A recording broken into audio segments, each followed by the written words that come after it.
Hi everybody, today we're going to make a coiled yarn basket. Isn't it cool? So this thing is pretty neat. It looks like it's a little bit difficult, but trust me when I tell you that it's not. So these are the supplies that you're going to need to get ready to do your yarn basket. The first thing that you'll need is a paper coil. I have this supplied in the classroom, but you're going to need about 2 yards of it. The easiest way to do 2 yards is just to stretch your arm out and say 1 and 2. And we got about 2 yards here. The next thing we're going to need is a skein of yarn. You don't need all of this yarn, but it's good to have a good amount. You can change yarn, so you can pick more than one if you like, but I like this one because it has lots of different colors. You also want to watch the thickness of your yarn. The thicker the yarn, the better, but it's really good to avoid those really fuzzy yarns because they're kind of hard to see and sometimes get knotted up pretty easily. The only other 2 things that you're going to need is a pair of scissors and a tapestry needle. Now that we have all of our supplies, let's get busy making our basket. So the first thing we're going to want to do is take this paper coil, and you want to take the scissors and cut it at an angle. So you're just going to kind of go up. You want to use the very inside of the scissors. You remember when you learned about levers when you were in elementary school, how working it far back here helps it so that it cuts better. If you make this into a little point like this, it's going to be a lot easier to start it. Now, I'm going to be honest with you guys. Starting this thing is the hardest part. So what I'd like for you to do is to cut about 2 yards. Remember, we learned how to do yards. So I cut about 2 yards of yarn. And with this, I'm going to thread one side of it into my tapestry needle. So just kind of twist it up. It's got a really big eye on it. That's the part of the needle that has a hole. It's called the eye. So sorry, we went out of focus there. So make sure that it goes through the eye of the needle and pull it back a couple of inches. Now, don't knot this. All right, you want to leave this free. You don't want to put a knot there. You're just going to have to kind of hold it like this while you sew with it. And then that way it'll make sure that you have, that you keep it there tight, but you still have the freedom of being able to let it go. We don't want to have to do a lot of extra work here. All right, so the other end of the yarn, you're going to put on this side. So this is going to go out to the point that you just made with your scissors on the paper coil.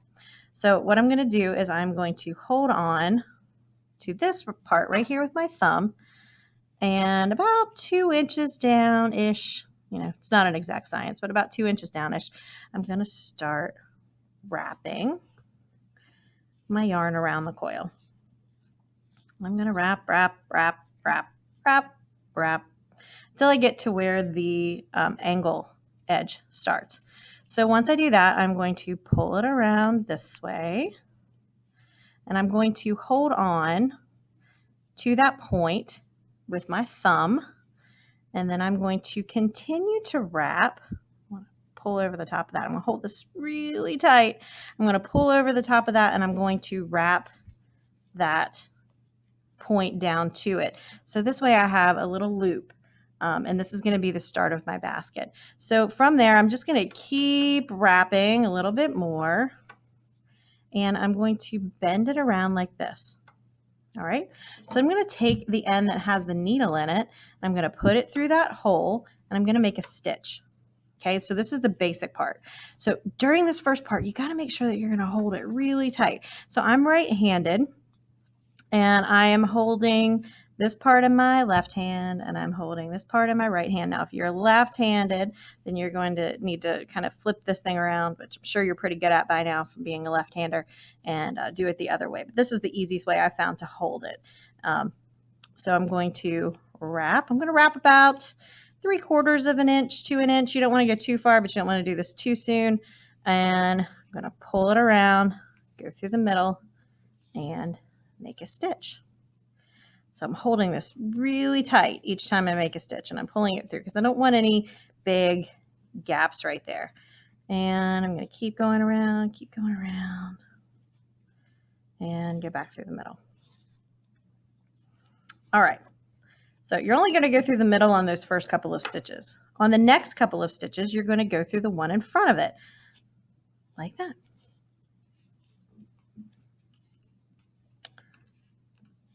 And you'll see now why I told you to leave this free, because now my needle is getting closer to the end and it can just move down. Sometimes your needle's gonna fall off while you're working on it. No need to panic, just put it back on. And I'm going to put that back in there. And I'm only going to have a little bit of yarn left. And oh no, what am I going to do? So you're just going to keep wrapping it like that.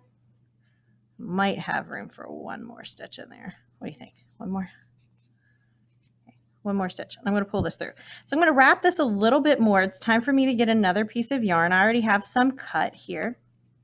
So I'm going to do another. What I'm going to do is hold this extra tail of yarn onto this edge. Then I'm going to take my new piece of yarn, find the end of it. I'm going to take my new piece of yarn here and I'm going to put it right beside it. And then what I'm going to do is just wrap it over the top. See, I'm going over the top of the new yarn and I'm just going to keep going. So now I'm working with about 3 yards of yarn. You'll get comfortable for what you can do. I'm going to put this down so that I can thread this so I can make my stitch. All right. So I'm always going to make sure I pull this nice and tight. Another thing that I want to make sure of is that I keep everything unknotted. If you do end up getting a knot, don't panic. And whatever you do, don't pull. Okay? If you start pulling the knot, you're just going to make it tighter. So if you get a knot in there, stop what you're doing and then go back here in the back and go, okay, and then start to loosen it up like that. So if you loosen up that knot, it is going to come out a lot easier. See, oh, I got a knot, so I'm not going to pull that tighter. What I'm going to do is just find that and then pull it right out. There we go. If you get a knot like that, no big deal. Just leave it in there. Just pull it through. It'll be fine. So it's really important that you keep your wrapping tight. If you find that your wrapping is not as tight as you would like, we're getting blurry again. If you find that your wrapping is not as tight as you would like, you can kind of push it. With some yarns, you're going to be able to see that more, especially if it's a different color than your paper. If it's a really dark color and your paper's white, you're going to be able to see that a lot more. So just be careful and just kind of push it down. You know, as you're doing it, just kind of push it down. So when I start the bottom of the basket, I'm going to do each coil on the side. Okay, I'm going to make this pretty big.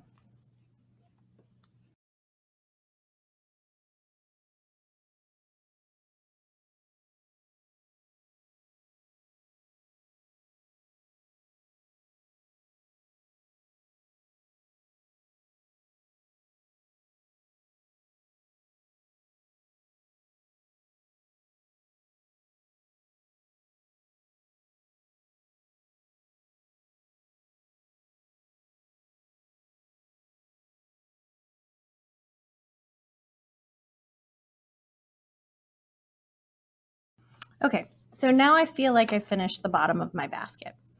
And what I want to do now is instead of putting each coil on the side, now I am going to start putting each coil on top of the one before it. So I'm going to do it the same way. I'm going to wrap. But this time, instead of putting it right here, I'm going to put it right here and make my stitch. Pull it very, very tight. Wrap.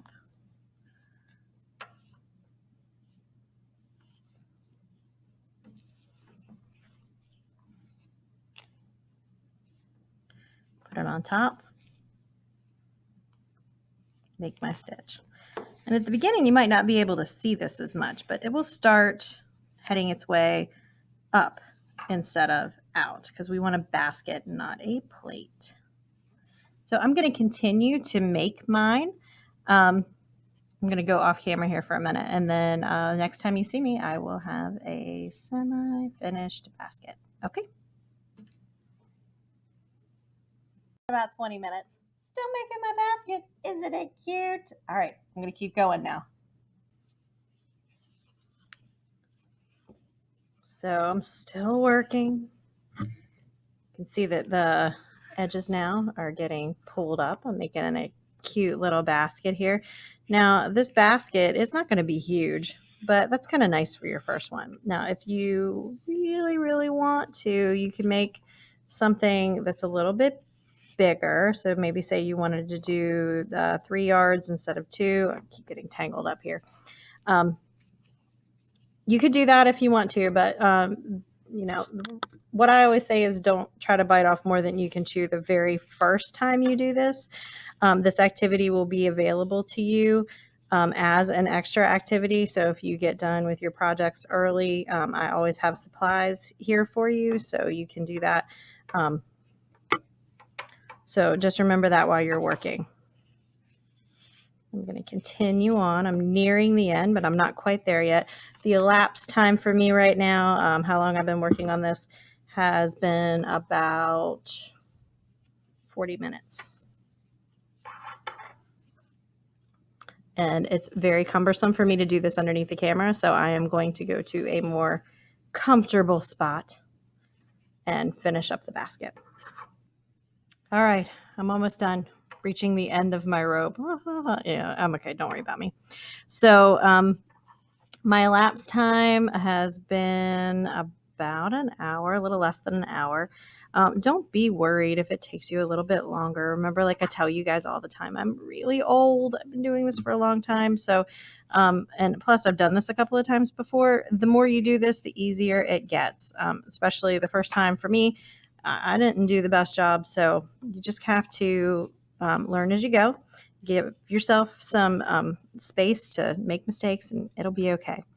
So, man, of course, this is what happens. I reach the end of the string just as I'm reaching the end here too. That's okay. I'll just cut myself another piece. And there we go. So we're getting to the point now where we need to end this basket because we don't want it to just, do this because that's not very pretty. So what you're going to do for the end of it, let's see, I'm going to start this one first. Excuse me for a minute while I finish this.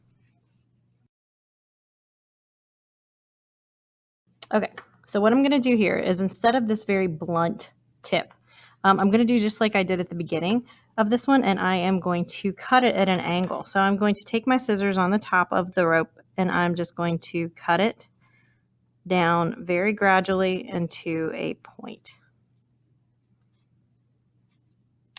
And if you're finding that this is really hard, maybe your scissors are really dull. Some people are not very nice to my scissors. So if you have very dull scissors, just try a different pair and maybe that will work. So I'm going to continue wrapping this now, and this is going to taper off. It's going to gradually get smaller as it goes down. So it's not going to leave a very fat, blunty tip on the end of it.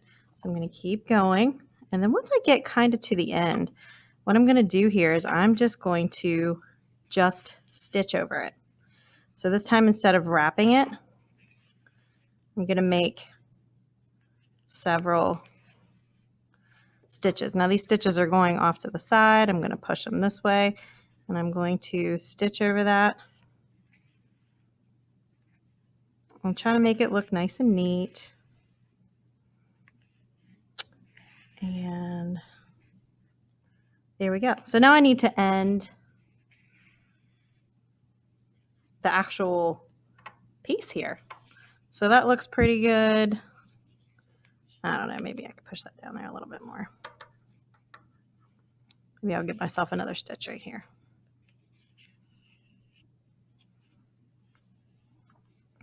Pull that really tight over it. Okay, so in order to end the actual piece of thread, what you're going to do is you're going to put it back through those stitches you just made in the middle, like that, and you're going to put it underneath. Oop, got stuff around there. And I'm going to pull that through like that and cut it off right there at the end. So now you're going to take your basket and kind of wiggle it a little bit and make it look a little nicer. Sometimes it can get a little lumpy bumpy here and there. So I'm going to kind of push and pull and tug on it until it looks pretty neat and even. That's really cool how like sometimes these little patterns developed. I didn't really intend for that to happen, but with the yarn that I used, that was pretty neat. So in this other basket that I made, I actually used 2 different colors of yarn. And so when I ran out, I just kind of went and used a different color, and you can see So make your basket to last and do a good job like this. Very cute little basket. So here's my finished product. I'm pretty proud of it. It's pretty cute. So don't be too frustrated when you're doing this. Just because this one took me about an hour doesn't mean that it's not going to take you a little bit longer to do it, especially your first time. Like I said, this part at the beginning is the hardest part for all kids. So don't worry about it if it takes a little bit of time for you to get used to how this is supposed to look. And if you get a little hole in the middle, it's okay. Just don't put coins in it. So I use mine in my classroom. This one holds erasers, so everybody can get some extra erasers. I have some at home that I use for jewelry. If it was my son's, he put some Legos in it. So whatever you're going to use your basket for, it's fine. And this time, it's really cool to make a functional piece of art. That's pretty awesome. I love it.